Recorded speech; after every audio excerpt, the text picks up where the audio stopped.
பானிபூரி எப்படி இருக்குது? டேஸ்ட்டாக இருக்கா? ஈஸியாக பானிபூரி செய்வது எப்படி? வாங்க பார்க்கலாம்.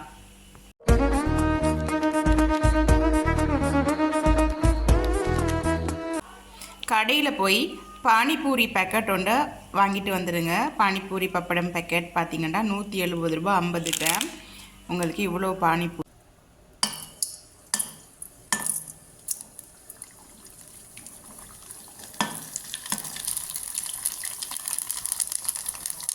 எப்படி அளவா வட்ட வட்டமாக பொரியுது, உருண்டை உருண்டை.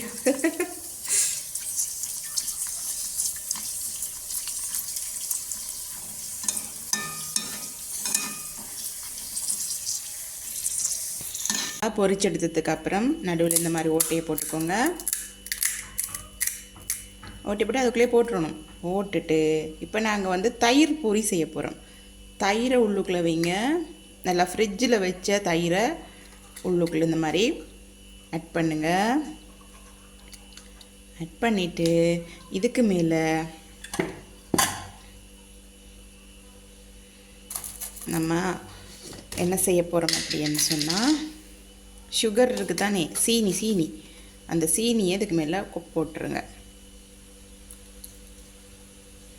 ஓகே, அதுக்குள்ள ஒரு எறும்பு வருது, அந்த எறும்பு எடுத்து போட்டுருங்க. அதுக்கப்புறம் இந்த தாகி பூரி, அதாவது தயிர் நிரப்பின இந்த பூரியை எடுத்து என்ன செய்யணும் அப்படின்னு சொன்னால், 2 பேரும் இப்படி டச் பண்ணிட்டு சாப்பிடணும்.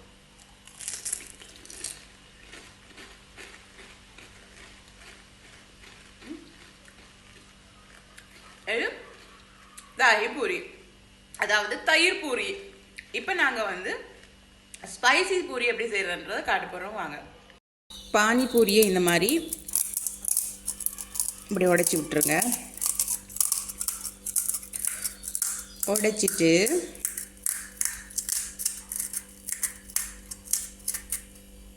இதுக்குள்ள இந்த இருக்கிற பிஸ்கட், இது கிறிஸ்கோ பிஸ்கட். இந்த கிறிஸ்கோ பிஸ்கட்டை இதுக்குள்ளே போட்டுருங்க. அதாவது ஆனியன் சீஸ் எல்லாம் போட்டு செஞ்ச பிஸ்கட் போட்டுட்டு அதுக்குள்ளே ஒரு சீஸ் துண்டு போட்டுருங்க.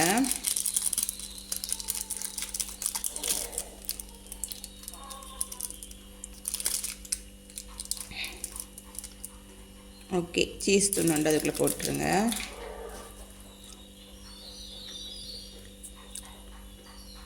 அதுக்கப்புறம் இப்படி சோஸ் இருக்கு இல்லையா, இது டொமேட்டோ சோஸ்.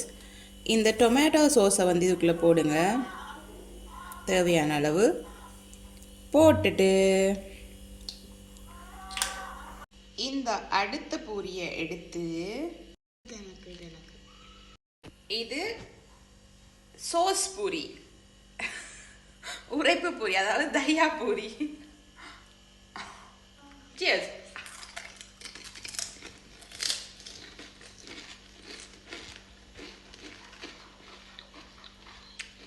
ஆனால் எனக்கு தயிர் பூரி தான் பிடிச்சிருக்கு. உங்களுக்கு தயா பூரியா? ரெண்டும்.